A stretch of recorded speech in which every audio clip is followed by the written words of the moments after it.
30 থেকে 40 কিলোমিটার বেগে দমকা হাওয়া আর বৃষ্টির পূর্বাভাস দেওয়া হয়েছে। যে অস্বস্তি সকাল থেকে রয়েছে সেই অস্বস্তি দূর হতে পারে এমনই পূর্বাভাস রয়েছে।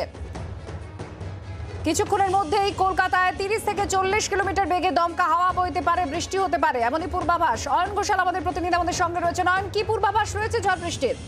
অবশ্যই কলকাতাতে ইতিমধ্যেই দমকা ঝোড়ো হাওয়া, যার গতিবেগ ঘন্টায় গড়ে 30 থেকে 40 কিলোমিটার, সেটা শুরু হয়ে গেছে।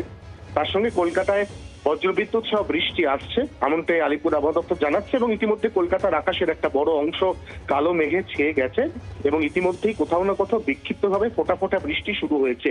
তবে এই বৃষ্টিগুলি প্রত্যেকটি প্রাক বর্ষার বৃষ্টি। কিছুক্ষণ আগে আলিপুর আবহাওয়া দপ্তরে যে সাংবাদিক বৈঠক হলো, সেখানে সঞ্জীব বন্দ্যোপাধ্যায় জানালেন যে দক্ষিণবঙ্গের ক্ষেত্রে পাকাপাকি ভাবে বর্ষা কবে আসবে তার উত্তর এখনো পর্যন্ত অধরা। অর্থাৎ নির্ধারিত সময় 10ই জুন, তারপর আজকে 13ই জুন দাঁড়িয়েও দক্ষিণবঙ্গে বর্ষা